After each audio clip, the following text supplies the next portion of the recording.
ಬಿಡದಿ ಒಳಗ ಒಂದು ತೆಂಗಿನ ಗಿಡಕ್ಕೆ 60,000 ರೂಪಾಯಿ ಅಂದ್ರ ಬೆಳಗಾವಿ ಒಳಗೂ ತೆಂಗಿನ ಗಿಡನಲ್ಲ, ತೆಂಗಿನ ಗಿಡ ಇರಲಿ, ಮಧ್ಯ ಗಿಡ ಇರಲಿ, ಮಾವಿನ ಗಿಡ ಇರಲಿ, ಮಾವಿನ ಗಿಡಕ್ಕೂ ಕೂಡ 40,000-60,000 ರೂಪಾಯಿ ಘೋಷಣೆ ನಡೆದ್ರಿ. ಅಂದ್ರೆ ನಾವೇನ ಈ ಭಾಗದ ರೈತರೇನು ಭಿಕಾರಿಗಳಲ್ಲ. ನಮ್ಮ ಕೂಡ ಅತಿ ನೀರಾವರಿ ಇರ್ತಕ್ಕಂಥ ಘಟಪ್ರಭಾ, ಮಲಪ್ರಭಾ, ಕೃಷ್ಣಾ ನೀರದ ಆಯ್ತಕ್ಕಂಥ ಭೂಮಿ ಐತಿ. ನಾವು ಕೂಡ ನೀರಾವರಿ ಕಬ್ಬು ಬೆಳೆಯತ್ತು, ಹತ್ತಿ ಬೆಳೆಯತ್ತು, ಸೋಯಾಬೀನ್ ಬೆಳೆಯತ್ತು, ಎಲ್ಲಾ ಬೆಳೆಗಳನ್ನು ಉತ್ತಮವಾದ ಬೆಳೆ ಬೆಳೆಯತ್ತು. ರೈಲ್ವೆ ಮಾರ್ಗ ಈ ಕೇಂದ್ರ ಸರ್ಕಾರಕ್ಕೆ, ಜಗದೀಶ್ ಶೆಟ್ಟರ್ ಸಾಹೇಬ್ರಿಗೆ, ಈ ರಾಜ್ಯದ ಮುಖ್ಯಮಂತ್ರಿಗೆ ಬೇಕಾಗಿತ್ತಪ್ಪ ಅಂತಂದ್ರ 3 ಕೋಟಿ ರೂಪಾಯಿ ಕೊಟ್ಟಣ ವ್ಯವಹಾರ. ಹೌದಲ್ರಿ? ಇಲ್ಲ ಅಂತಂದ್ರ ರಾಜ್ಯದ ಬದು ಕೊಡ್ಬೇಕು ಅಂದ. ನಮಗೇನಿಗೆ ಅಕ್ವಿಷನ್ ಮಾಡ್ಯಾರು, ಲಿಖಿತ ರೂಪದಾಗ ನಮ್ಮ ರೈಲ್ವೆ ಮಾರ್ಗನ್ನ ಕ್ಯಾನ್ಸಲ್ ಮಾಡ್ತೇವೆ ಅಂತೇಳಿ ಬರೆದು ಕೊಡ್ಬೇಕು ಅಂದ. ಇಲ್ಲ, ಎಕರೆಗೆ 3 ಕೋಟಿ ರೂಪಾಯಿ ಕೊಡ್ಬೇಕು. ಯಾಕಂದ್ರೆ ಇನ್ನು ಮುಂದಿನ ದಿನ ಮಾಡಿದಾಗ ನಿಮ್ದು ಅಷ್ಟ ಅಲ್ಲ, ಎಲ್ಲಿ ರೈತರ ಭೂಮಿ ಇಸ್ಕೊಳಕ್ ಹೋಗ್ತಾರೋ ರೈತರ ಭೂಮಿ ಈ ರೀತಿ ವ್ಯಾಲ್ಯೂಯೇಷನ್ ಕೊಟ್ಟನ ಮಾತ್ರ ಭೂಮಿ ಕೊಡುದನ್ನ. ಯಾಕಂದ್ರ ನಾಳೆ ನಮ್ಮ ಕುಟುಂಬಗಳು ಬೀದಿಗೆ ಬರ್ತಾವ. ಇಲ್ಲ ಅಂತಂದ್ರ ಇಟ್ಟು ದಿವಸ ನಾವು ಅಭಿವೃದ್ಧಿಗೆ ಸಾಕಷ್ಟು ಭೂಮಿ ಪುಕ್ಕಟ ಕೊಟ್ಟದು ಹೋಗೈತಿ. ಈಗ ಭೂಮಿಗೆ ಕಿಮ್ಮತ್ ಬಂದೈತಿ. ನಾವು ಕೂಡ ಅವಾಗ ಎಡ್ಡೆಡೆಗೆ ಬೆಳೆ ಮಾಡ್ತಿರ್ಕಿಲ್ಲ. ಈಗ ಒಂದು ಅರ್ಧ ಗುಂಟೆ ಕೂಡ ಬೆಳೆ ಮಾಡದೆ ಇಡಿದ್ರು ನಾವು. ಹೌದು, ಬಹಳ ಮಹತ್ವ, ಬಹಳ ಜವಾಬ್ದಾರಿ ಐತಿ. ಮತ್ ರೈಲ್ವೆ ಮಾರ್ಗ ಕೂಡ ಚೇಂಜ್ ಮಾಡ್ಯಾರ. ಈ ರೈಲ್ವೆ ಮಾರ್ಗ ಹಿಂಗ್ ಹೋಗುದು, ಹಿಂಗ್ ಸ್ವಲ್ಪ ರಾಜಕಾರಣ ಮಾಡಿದಾರ. ಅವ್ರ ಭೂಮಿಗೆ ಅನುಕೂಲ ಮಾಡ್ಕೊಂಡ್ರಿ. ಗುಡ್ದಾಗೇಶ್ವರಿ ನಿಮ್ ಗುಡ್ಡ ಐತಿ, ಸರ್ಕಾರಿ ಗುಡ್ದಾಗೇಶ್ವರಿ, ಅದು ಸಂಬಂಧ ಇಲ್ಲ ಅಂತಂದ್ರೆ ಇಲ್ಲ. ಅವ್ರ ನಮ್ಮ ಹೊಲದಾಗ ಹಸ್ಕೊಂಡು ಹೋಗಾಡ್ದಾರ.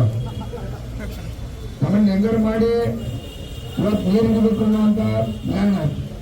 ಅದಕ್ಕಾಗಿ ನಾವು ಕೂಡ ಇವತ್ತ ಏನ ಬೆಳಗಾವಿಯಿಂದ ಧಾರವಾಡ ಮಾಡ್ತಾ ಹೋಗ್ತಕ್ಕಂಥ ರೈತರು ನೋಡ್ರಿ, ಇವತ್ತು 4,500-3,000 ಮಂದಿ ರೈತರಿಂದ ಬರತಾರು.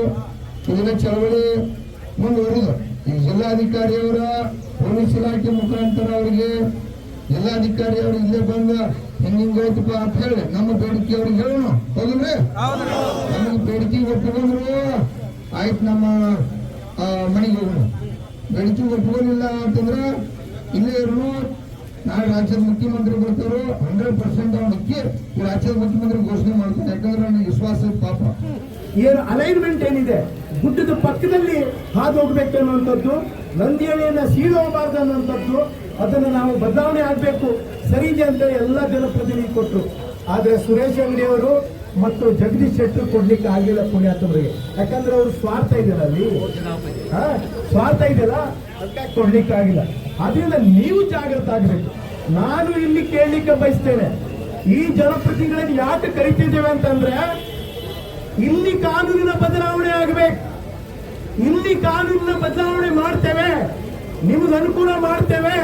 ಪರಿಹಾರದ ರೀತಿಯಲ್ಲಿ ಇರಬಹುದು, ಜಗದ ರೀತಿಯಲ್ಲಿ ಇರಬಹುದು, ಅಥವಾ ಬದಲಾವಣೆಯ ರೀತಿಯಲ್ಲಿ ಇರಬಹುದು. ಇಲ್ಲಿ ಅವರು ತಿದ್ದುಪಡಿ ಮಾಡಿ ಹೋಗ್ಬೇಕು. ಯಾಕಂದ್ರೆ ಸದನದಲ್ಲಿ ಮಾಡುವಂತಹ ವಿಶ್ವಾಸ ನಮಗಿಲ್ಲ. ಅವರು ಮಾಡೋದಿಲ್ಲ. ಪಕ್ಷ ಪಾರ್ಟಿಗೋ ಅವ್ರ ಸ್ವಾರ್ಥಕ್ಕೋ ಅವರು ಜೋತಿ ಬಿಡ್ತಾರೆ.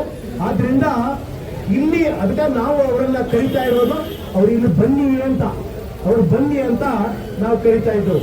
ಈಗ ನಾವು ಮಾನ್ಯ ಜಿಲ್ಲಾಧಿಕಾರಿಗಳ ಬಗ್ಗೆ ಒಂದು ಮಾತು ಹೇಳೋದಾದ್ರೆ, ಪಾಪ ಅವ್ರಿಗೆ ಏನ್ ಮಾಡ್ತಾರೆ, ಕ್ಯಾಬಿನೆಟ್ ನಲ್ಲಿ ಆಗಿದೆ, ಸದನದಲ್ಲಿ ಆಗಿದೆ ಅನ್ನುವಂಥದ್ದನ್ನೇ ಹೇಳ್ತಾರೆ. ಇದು ಕಾನೂನು ಪ್ರಕಾರ ಅನ್ನುವಂಥದ್ದು. ಒಂದು ವೇಳೆ ಪ್ರಜಾಪ್ರಭುತ್ವಕ್ಕೆ ವಿಶ್ವಾಸ ಇದ್ರೆ, ಈ ಗೆಜೆಟ್ ನೋಟಿಫಿಕೇಶನ್ ಆಗಿದೆ, ನಾವು ನಿಮಗೆ ಕೋರ್ಟ್ ನಲ್ಲಿ ಜಮಾ ಮಾಡ್ತೇವೆ ಅನ್ನುವಂಥದ್ದು ಏನು ಈ ಹೇಳಿತನದ ಏನು ಮಾತು ಹೇಳ್ತಾ ಇದ್ದಾರಲ್ಲ, ಈ ಕಾರ್ಯಾಂಗ ವ್ಯವಸ್ಥೆ ಅಥವಾ ನಮ್ಮ ಜಿಲ್ಲಾಧಿಕಾರಿಗಳು ಇರ್ಬೋದು, ಅದನ್ನು ಬದಲಾವಣೆ ಆಗಬೇಕು. ಇವಾಗ ಅದು ಬದಲಾವಣೆ ಆಗಬೇಕು. ಯಾಕಂದ್ರೆ ರೈತರಿಗೆ ಮೋಸ ಮಾಡಿದ್ದಾರೆ ಇವರು.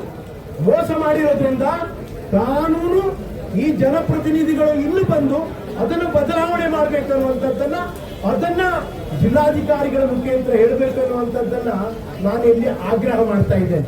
ನಾವು ನಮ್ಮ ಅಕ್ವಿಷನ್ ಮಾಡಿ ಅವರಿಗೆ ಕೊಟ್ಟಿದ್ದೀವಿ ಅಂದ್ರೆ ಅವರ ರೈಲ್ವೆ ಆಕ್ಟ್ ಪ್ರಕಾರ ಅವರು ರೈಲ್ವೆ ಲೈನ್ ಮಾಡ್ತಾರೆ. ನಾವು ಅಪ್ಲಿಕೇಶನ್ ಮಾಡಿ ಕೊಡಲಿಲ್ಲ ಅಂದರೆ ರಿಲ್ವನೇನು ಮಾಡಲ್ಲ. ಸಿಂಪಲ್ ಇದೆ ಫಂಡಮೆಂಟಲ್. ಸರ್ ಒಂದು ಸೊ ಮುಂದಿನ ವಾರ ನಾನೊಂದು ಸಭೆ ಕರಿತೀನಿ. ಯಾರ್ಯಾರು ಇದರಲ್ಲಿ ಯಾರ್ಯಾರ್ದು ಲ್ಯಾಂಡ್ ಹೋಗ್ತಾ ಇದೆ ಅವರೆಲ್ಲನೂ 19ರಲ್ಲಿ ಸುರೇಶ್ ಅವರು ರೈಲ್ವೆ ಮಿನಿಸ್ಟರ್ ಇದ್ರು ಸರ್. ನನಗೆ ಇದೆಲ್ಲ ಬೇಡ್ರಿ. ನೀರಾವರಿ ಜಮೀನಿದೆ ಸರ್, ನೀರಾವರಿ ಬೋರ್ ಇದೆ ಸರ್. ನಮಗೆ ಹೊಲ ಹೋದ್ರೆ ಸೀಲ್ ಬಿಟ್ಟದ್ರ ಸರ್. ಏನು ನಿಮ್ಮ ಪಾಯಿಂಟ್? ಅಂದ್ರೆ ನಮಗೆ ಹೊಲ ಕೊಡೋದು ಅವಶ್ಯಕತೆ ಇದೆ ಸರ್. ಅಲ್ಲಿಂದ ತಗೊಂಡು ಹೋಗ್ಲಿಕ್ಕೆ ಇಲ್ಲಿಂದ ಎಷ್ಟು ದೂರ ಇದೆ ಆ ಥರದ ಭೂಮಿ? ಒಂದು ಕಿಲೋಮೀಟರ್ ಇದೆ ಸರ್. ಅಲ್ಲಿಂದ 1 ಕಿಲೋಮೀಟರ್ ಅಲ್ಲಿ ಹೋಗಿ ಮತ್ತೆ ಇಲ್ಲಿ ಬರಬೇಕು. ಇಲ್ಲ ಸರ್, ಟರ್ನ್ ಅವ್ರ ಜಮೀನು ಹೋಗಿದೆ ಅಲ್ವಾ ಪ್ರಕಾಶ್? ಅವ್ರ ಜಮೀನು ಹೋಗಿದೆ ಅಲ್ವಾ? ಅವ್ರು ಹೇಳಿ ಯಾವಾಗ್ಲೂ ಅವ್ರು ಮಾತಾಡ್ಲಿ. ಸ್ವಲ್ಪ ಯಾರ್ದು ಜಮೀನು ಹೋಗಿದೆ ಅವ್ರು ಮಾತಾಡ್ಲಿ. ಬೇಡಪ್ಪ ಇದು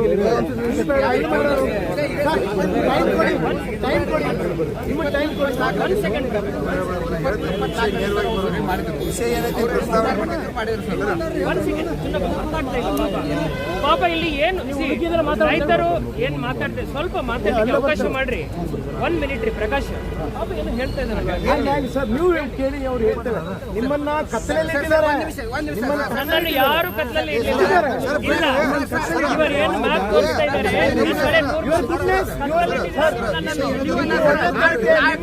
ರೈತ ಹೇಳ್ತಾರೆ ಪ್ರಕಾಶ್ ಪ್ರಕಾಶ್ ಪ್ರಕಾಶ್ ಪ್ರಕಾಶ್ ನನ್ನನ್ನು ಯಾರು ಕತ್ಲಲ್ಲಿ ಇಟ್ಟಿದ್ದಾರಾ?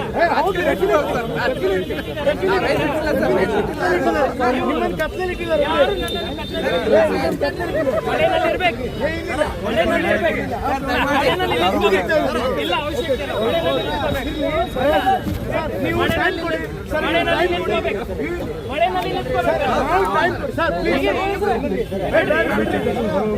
ಪರಿಹಾರ ಜಾಸ್ತಿ ಡಿಪಾರ್ಟ್ಮೆಂಟ್ ಮತ್ತೆ ನಮ್ಮ ಜಿಲ್ಲಾಡಳಿತ ಸರ್. ಮುಂದಿನ ವಾರ ಎಲ್ಲ ಅಧಿಕಾರಿಗಳ ಜೊತೆ ಕೂತ್ಕೊಂಡು ಸಂಬಂಧಪಟ್ಟ ರೈತರು ಯಾರ್ಯಾರಿದ್ದಾರೆ ನಿಮ್ಮ ಮುಖಂಡರ ಜೊತೆ ಬರ್ಬೋದು. ಸರ್ 40% ಸ್ಟೇಟ್ ಗೌರ್ಮೆಂಟ್, ಅವ್ರದ್ದು 60%.